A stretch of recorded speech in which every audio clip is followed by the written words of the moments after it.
Assalamualaikum warahmatullahi wabarakatuh. Salam sejahtera untuk kita semua. Semoga kita semua dalam keadaan sehat walafiat. Perkenalkan, nama saya Melina Fauzia dengan nomor NIM 28922250109 dari Prodi Manajemen dari Universitas Pancasakti Bekasi.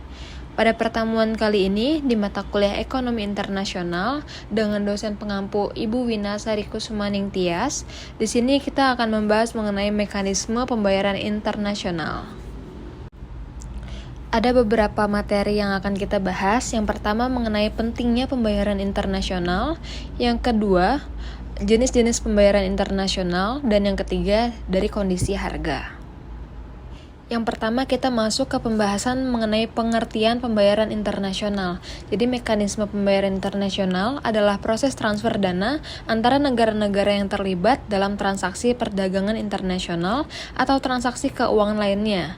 Mekanisme ini melibatkan berbagai instrumen dan lembaga keuangan yang memfasilitasi transfer dana antar negara. Mekanisme pembayaran muncul sebagai bagian dari aktivitas ekonomi yang melibatkan pertukaran barang dan jasa antara individu, perusahaan, atau entitas lainnya. Mekanisme pembayaran dibutuhkan untuk memfasilitasi transfer nilai antara pihak yang terlibat dalam transaksi tersebut. Berikutnya, ada beberapa pentingnya pembayaran internasional.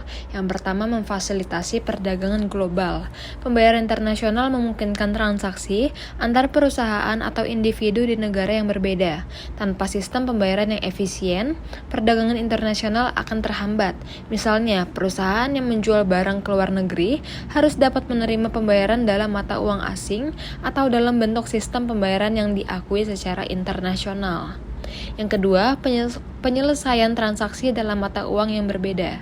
Setiap negara yang memiliki mata uang yang berbeda dan pembayaran internasional mengharuskan konveksi mata uang.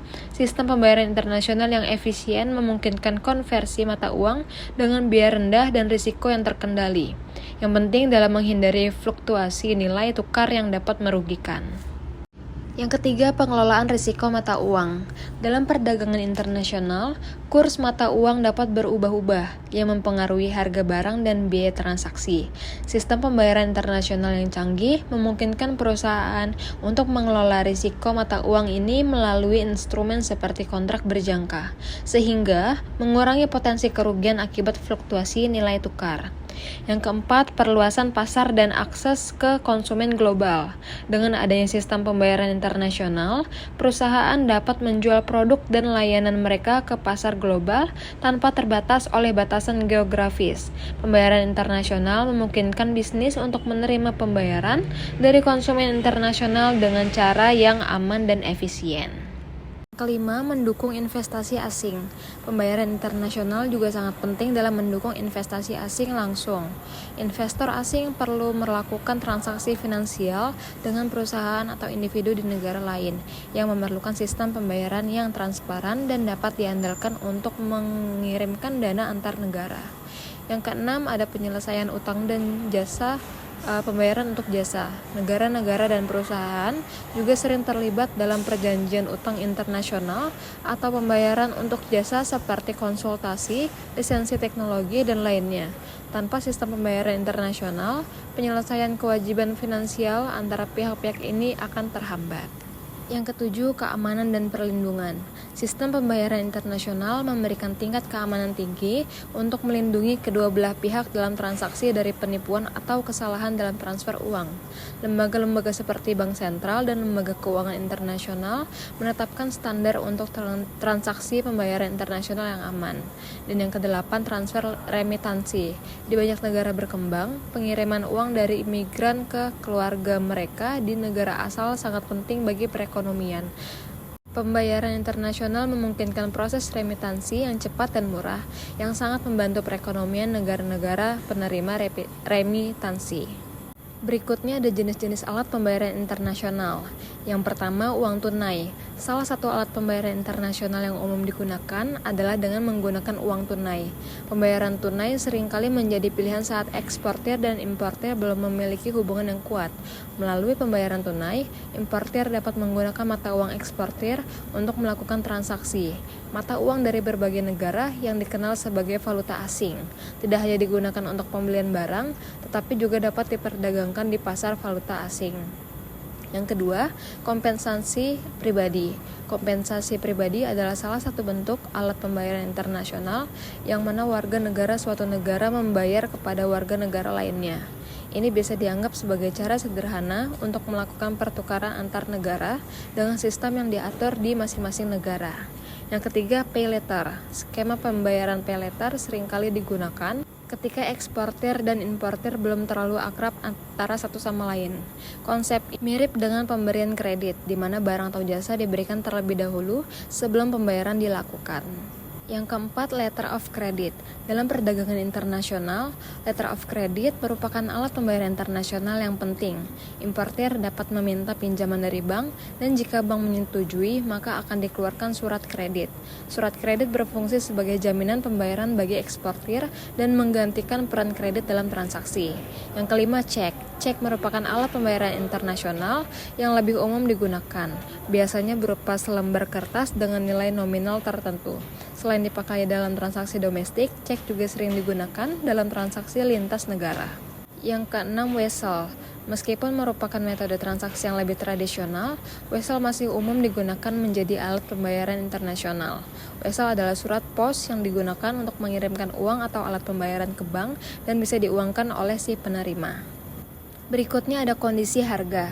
Dalam mekanisme pembayaran internasional, kondisi harga mengacu pada faktor-faktor yang memengaruhi nilai tukar mata uang antar negara, serta biaya transaksi yang timbul dari perdagangan internasional. Harga dalam konteks ini mencakup berbagai elemen yang berhubungan dengan perdagangan internasional dan transaksi yang dilakukan dalam skala global, termasuk harga barang dan jasa, nilai tukar mata uang, dan biaya terkait lainnya. Berikut adalah beberapa kondisi harga yang dapat mempengaruhi mekanisme pembayaran internasional. Ada di slide berikutnya. Yang pertama, nilai tukar mata uang. Fluktuasi nilai tukar. Harga mata uang negara yang berbeda dapat berfluktuasi berdasarkan permintaan dan penawaran di pasar valuta asing. Fluktuasi nilai tukar ini memengaruhi harga barang dan jasa dalam perdagangan internasional. Selanjutnya, kurs tetap versus mengambang. Beberapa negara menggunakan sistem kurs tetap, di mana mata uang mereka dikaitkan dengan mata uang yang lainnya, seperti dolar, sementara negara lain menggunakan sistem kurs mengambang yang lebih fleksibel. Yang kedua, harga barang dan jasa. Harga ekspor dan impor merupakan harga barang dan jasa yang diperdagangkan antara negara, sering dipengaruhi oleh berbagai faktor seperti biaya produksi, kebijakan pemerintah, dan kurs mata uang. Yang kedua, cost of trade. Biaya untuk mendatangkan barang dari luar negeri, termasuk biaya transportasi, asuransi, dan biaya masuk, akan mempengaruhi harga barang yang akhirnya sampai ke konsumen. Yang ketiga, biaya transaksi. Biaya transfer internasional. Biaya yang terkait dengan pengiriman uang antar negara seperti biaya bank dan lembaga pengiriman uang dapat mempengaruhi mekanisme pembayaran. Biaya ini dapat bervariasi tergantung pada negara pengirim dan penerima serta metode yang digunakan. Lanjut, biaya konversi mata uang. Saat melakukan transaksi lintas negara, ada biaya konversi mata uang yang harus diperhitungkan tergantung pada nilai tukar yang berlaku pada saat itu. Yang keempat, kebijakan pemerintah dan regulasi. Tarif dan kuota impor atau ekspor. Kebijakan perdagangan internasional yang diterapkan oleh pemerintah dapat mempengaruhi harga barang dan jasa dalam perdagangan antar negara.